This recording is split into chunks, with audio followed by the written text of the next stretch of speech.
Hi guys and welcome back to my YouTube channel. So today I came across a story that I would like to share with you guys. It's about this 42-year-old Jamaican British lady. She has been in the country for about 22 years, and somehow the Home Office has got her paperwork mixed up, and she got a letter in the post that they have revoked her British passport. And you know, the lady she doesn't know what to do. She's in tears. Can you imagine a situation like that? You get a message, they don't even send you something to let you know that they have seen some discrepancies in your with your um application. Well, at least she didn't even have an application, but I don't know how they were going through her paperwork or whatever it was, and they didn't send nothing to let her know that she's under investigation or nothing like that. Just a mail to say they have revoked her citizenship. I'm gonna share the story with you guys. Let's go. A mom of three has been told she could face deportation from the UK despite holding a British passport and having lived in the country for 22 years. Right? 22 years. Amika Brown, 41, received a traumatizing letter from the Home Office 2 weeks ago threatening to strip her of her British citizenship over allegedly identity fraud. The government correspondence alleges that Mrs. Brown obtained her citizenship using a false identity, warning that she could be removed from the UK and sent back to her native Jamaica. However, Mrs. Brown insisted that Mrs. Brown insisted that the officials have made an error, pointing out the incorrect surname. Incorrect date of birth are printed on the letter. So they sent this lady a letter. Her surname is not correct. Her date of birth is not correct, but yet they have sent a letter stating that they have revoked her citizenship. Let's continue. The article further goes on to state she claims that this proves they have her date of birth wrong. It is not possible for her and her sibling to be born within 3 months from the same mother. Mrs. Brown continued, what was so upsetting is it wasn't even a question of asking me to prove my identity. They have accused me of fraud straight away. I am so anxious because I have seen people get wrongly deported before, and that is so true. A lot of people have been sent back to Jamaica without proper paperwork being checked out, and the Home Office is always in a rush to get us out of the country. This reminds me of a situation with a young girl. When she was 15 years old, she went to Syria. I think she's of Pakistani background, but she was born in the UK, and because of that, they have decided to revoke her rights, her birthright, because she was born here. And that girl is now stuck in Syria, can't come back to the UK, and we can all agree we all make silly, stupid mistakes when we are 15 years old, because I've made my share of mistakes. So to know that a child that was born in the UK, I think her grandparents were from Pakistan, they decide that that was enough for them to revoke her rights to this country. Let's continue with the article. The mother of three is particularly worried about the potential impact on her career, as she works as an accountant and is currently on the path of becoming chartered. She said, "You can't be an accountant if there's anything linking you to fraud. So that would be my whole career messed up.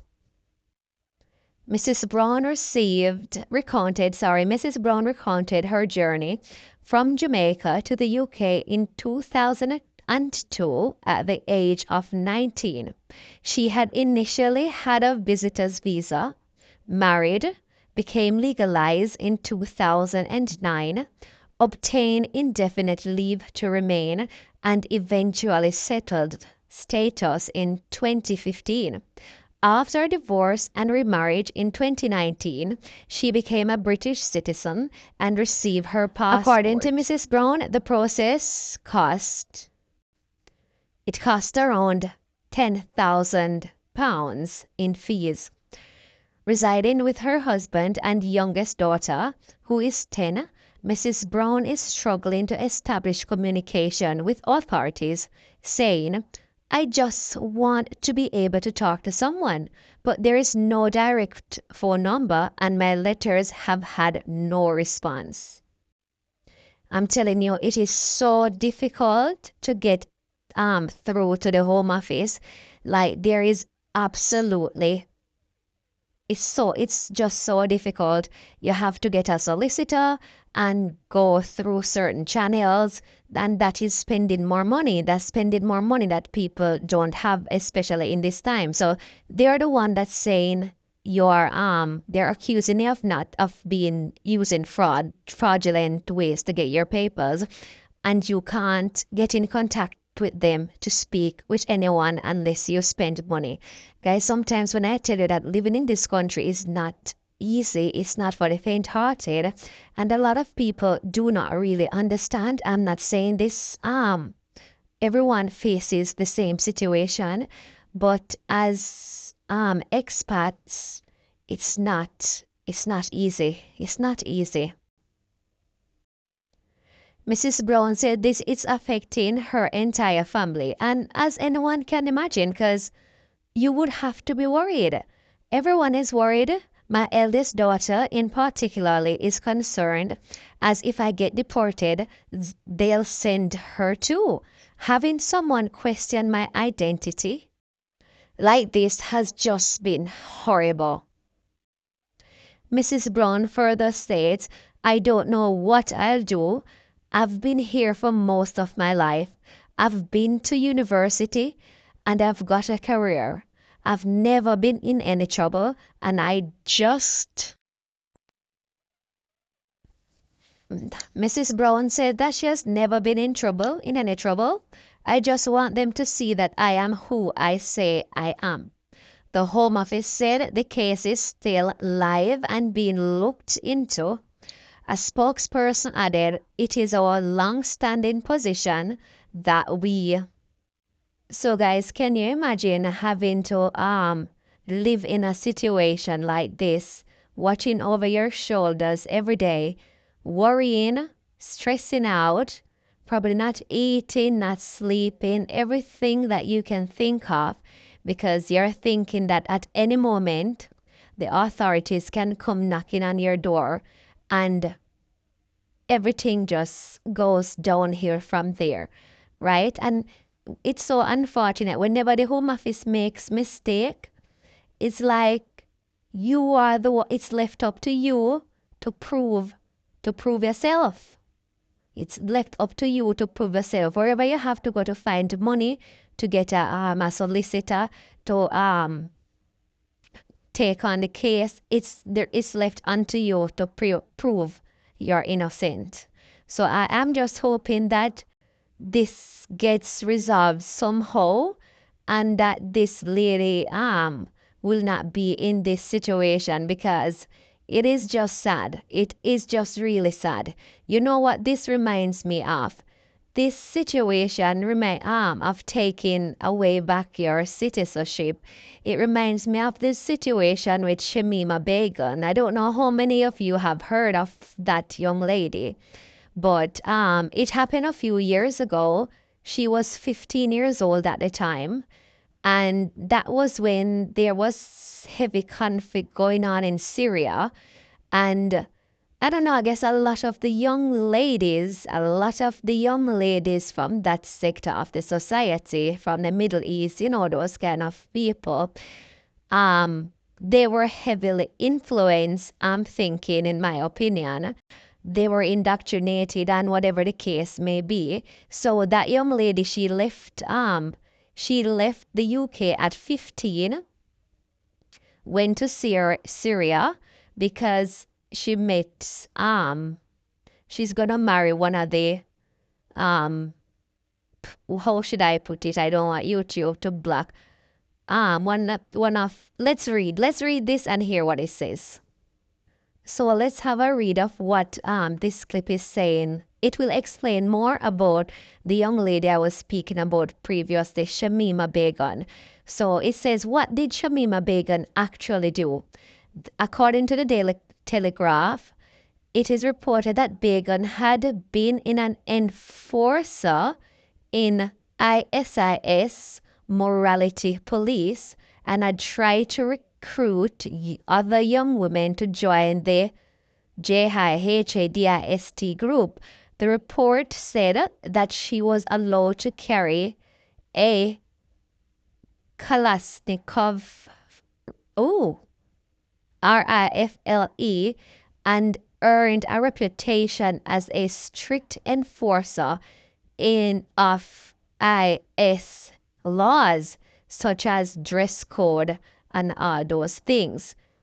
Miss Begum, described previously as a straight-A student, arrived in the city of Raqqa in Syria and married a Dutchman, an MUSLIM convert named Yoga Rijdik. 10 days later, they had 3 kids, a 1-year-old, a 3-month-old boy, and a newborn son who all died from malnourishment or other diseases.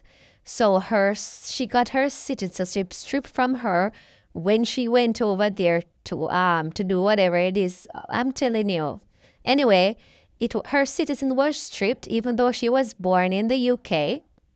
I think her grandparents are from Pakistan. She's from Pakistani descent. So, according to the UK government, that's enough for them to remove her from the country, to take away her birthright because of what she got involved in. But 15 years old, it's quite young. A lot of us make so many stupid, dumb mistakes when we're 15 years old. And I mean, I don't even know what to say. What do you guys think about this? Do you think she should be given back a chance to come back to the UK and get back her citizenship? And if it's a case where she need to go to the court and get locked up, she should be locked up in this country, because at the end of the day, this is the country that produced her. This is the country that made her what she is. You understand? So I don't know what you think. Should they let her stay where she is and just perish in her demise, or should they take her back to the UK and put her in front the court of law, so that whatever laws that they said that she had broken, at least she will be charged and be imprisoned if that's the case. But to just let her be suffering in wherever she is in the Middle East now, what kind of life is she living? Albeit, I understand that she's the one that made the decision to take up this judgment on her head. But she was a child. She was 15 years old, and the amount of mistakes I made when I was 15 years old. I thought I knew everything.